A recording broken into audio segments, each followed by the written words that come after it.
Speedway Report is a production of ZTV.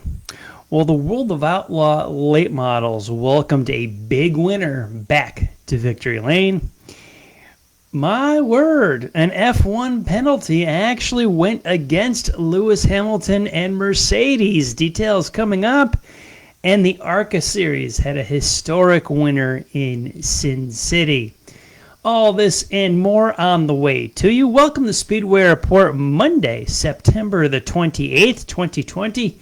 From the shores of Lake Norman in Race City, USA, Mooresville, North Carolina, I'm Patrick Reynolds, and thank you for joining the fastest half hour in racing. Have you subscribed to our YouTube channel? Please do. Speedway Report with Patrick Reynolds.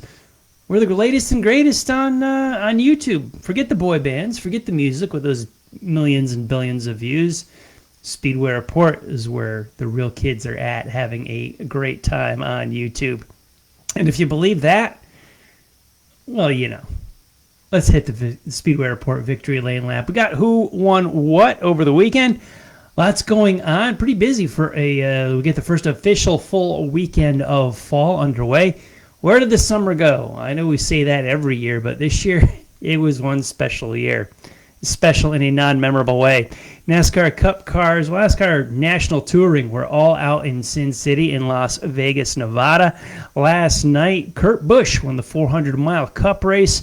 Chase Briscoe won the Xfinity event on Saturday. And Austin Hill won the Trucks race, which was held on Friday night. NASCAR's Whelen Modified Tour was in action over the weekend in Stafford Springs, Connecticut. Ronnie Silk won the 150-lapper. This, I guess, would be the fall final. Anything goes here. This is all game. Non-traditional dates, non-traditional events, but if we can get them in, it's been a darn good year. ARCA's West Series was also out in Las Vegas on the Bull Ring, won by Gracie Trotter. We're going to talk about her a little bit more a little bit later in the show. Formula One in Sochi, Valtteri Bottas was your winner for Mercedes. A little different flavor there at the top of the podium. We'll touch on that as well.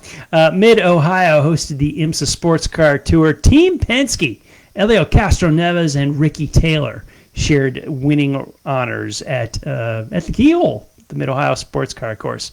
NHRA was back in Nationals, usually held in the spring in Gainesville, Florida. The Gator Nationals get in September. I'll take it. In Top Fuel, Steve Torrence won over his father, Billy, in an all-Capco Top Fuel final.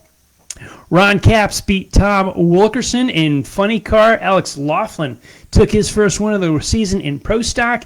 And in Pro Stock Motorcycle, Matt Smith won the final round.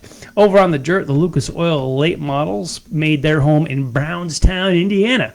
Over the weekend, Friday night's preliminary race was won by Josh Richards.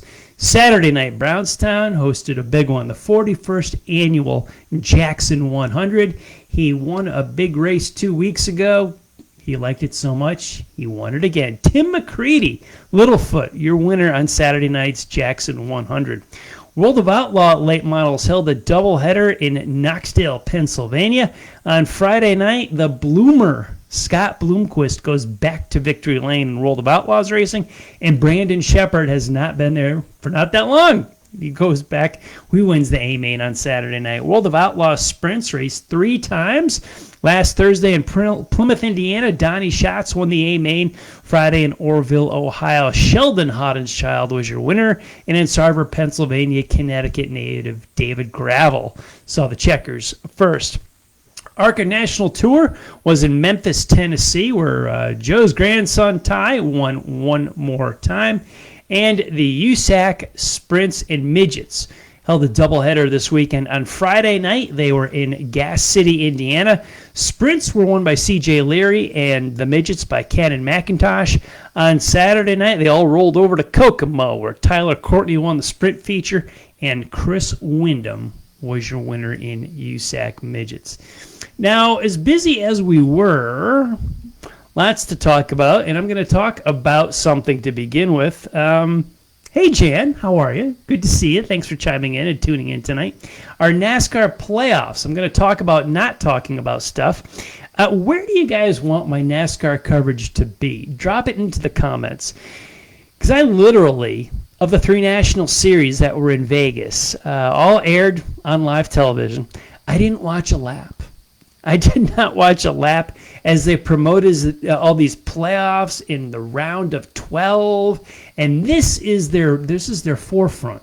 This is their platform. This is their big comparison to stick and ball coverage.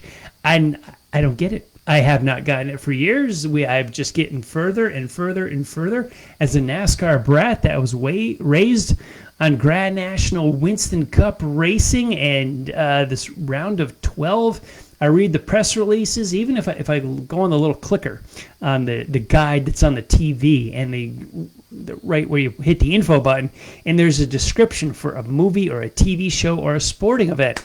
And just the description of this race, just as, the NASCAR playoffs, round of 12, who's going on in the next round, and I get that in an NBA series or the NHL series, but NASCAR playoffs are just totally, I'm disconnected. They don't care about me or what I think anymore. There's just been a total changeover over the last 15 years of exchanging fans out for a new set of fans in that have started watching within the last 10 to 12 years. And this is just not my thing. I did everything but I shopped, I cooked, I just did other stuff. There was a few movies on. It's like this NASCAR racing, the National Series, just does not interest me. If you guys want me to keep talking about it, drop it in the comments. Let's you and I talk about it wherever you're catching up on us on social media. Let me know where your interest level is with these. Mine is at 0, pushing negative to that. Playoffs and stages, just I don't do it and don't get it. What I was following as far as NASCAR racing was up at Stafford and the fall final. And we talked about Ronnie Silk visiting Victory Lane. In 4th place was Max McLaughlin. I'm old enough to have watched his father when he was a kid, Mike McLaughlin, old Magic Shoes, race on the dirt in New York, race on super modifieds, and then make his way over to New England to race the paved modifieds. He drove for Lenny Bowler. He drove for the Sherry Cup crew. He drove the Crazy 8. He moved down here and was a Busch Series winner for Joe Gibbs Racing. A driver coach for many guys at Gibbs, a fabricator, good welder, good mechanic, and his son Max, former guest on this show when we did our shows and had a guest segment, as mom and dad, Mike and Katie, extremely proud of him. Ran 4th place in his NASCAR Whelen Modified Tour debut at Stafford Springs.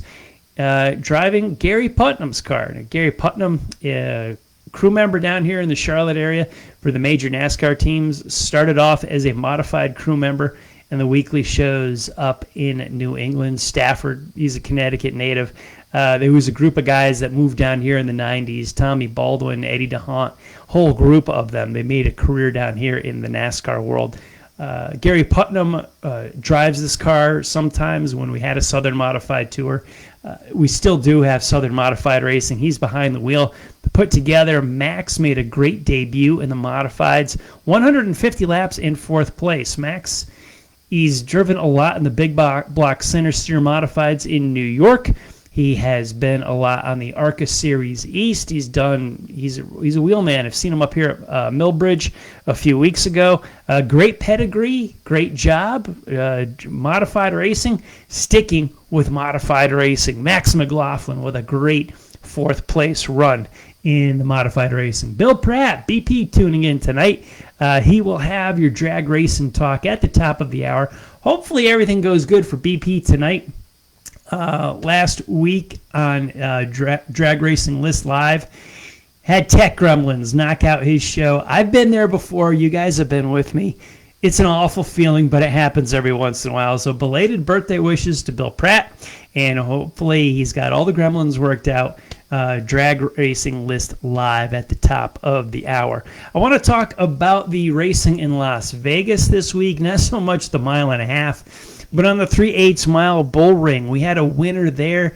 ARCA Series West, Gracie Trotter won this race. He's a native of Denver, Colorado. 19 years old she is, and in ARCA racing, she is the first winner in ARCA Series history. Now you're familiar, we've had this great changeover in the last few years of what is NASCAR and what is ARCA. NASCAR took over ARCA. NASCAR left the ARCA National Series, but the old Winston West Series that was the Pro Series West and is now the ARCA Series West, she won that series, so it dates back to Winston West days.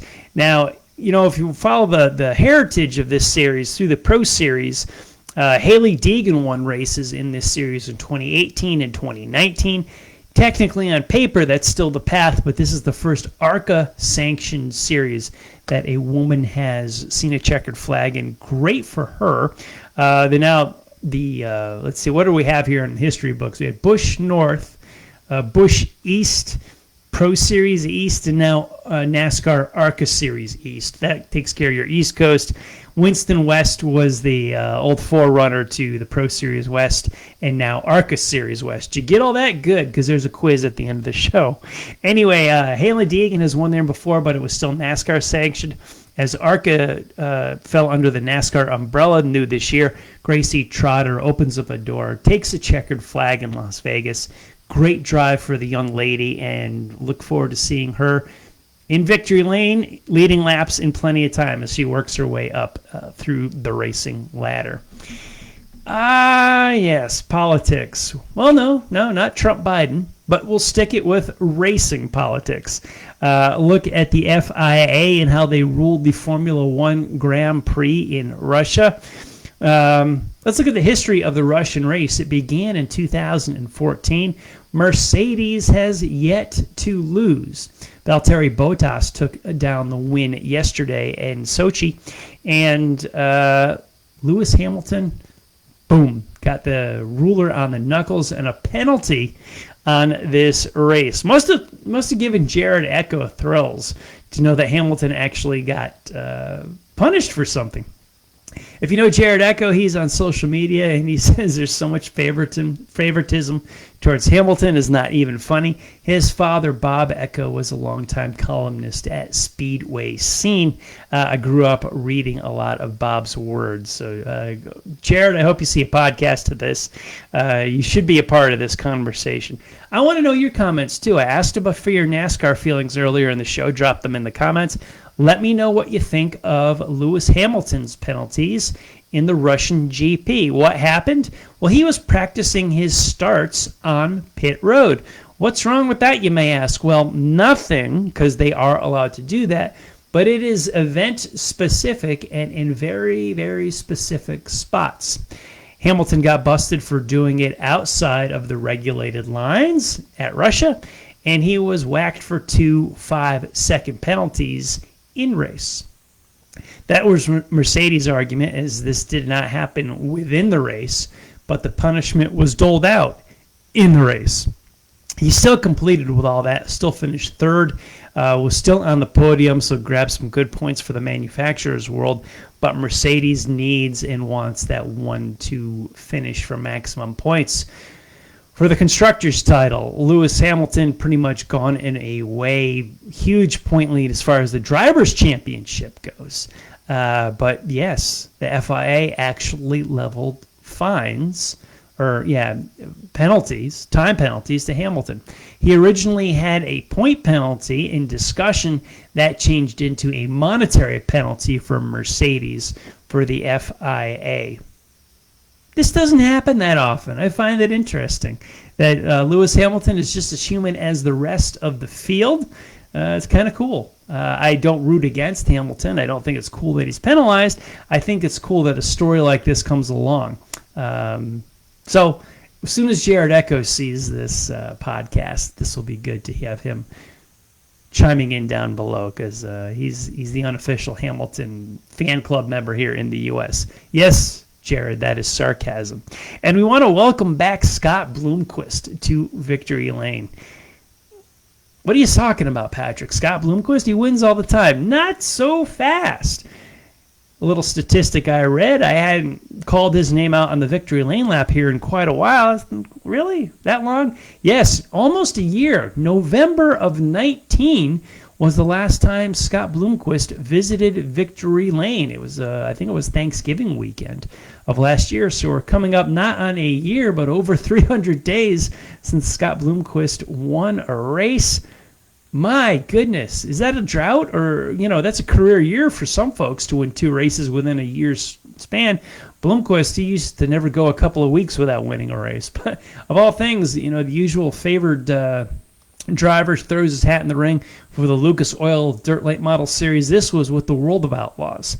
And we'll see, we'll keep our fingers crossed here in the Charlotte area if the World Finals happens, if they're going to be able to be staged here in Charlotte, North Carolina. Our state, lockdown, quarantine, COVID-19, your guess is as good as mine as to what's next. I don't know. But the World Finals coming soon. Bloomquist is always there.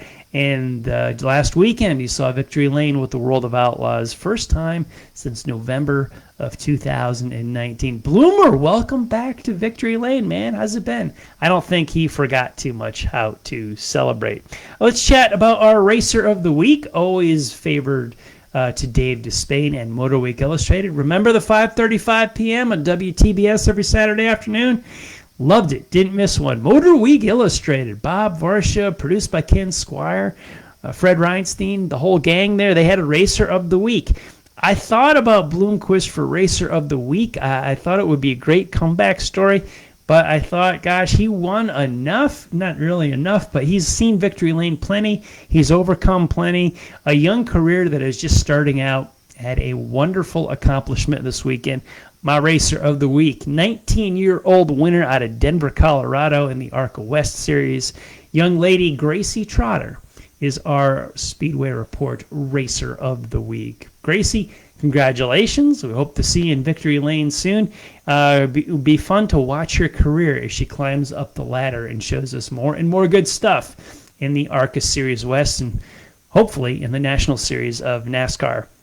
In between our broadcasts, keep up on the world of auto racing with SpeedwayReport.com.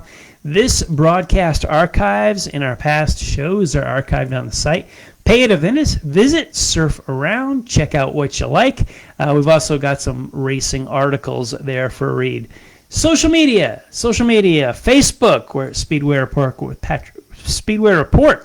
with Patrick Reynolds. I will slow down to go fast.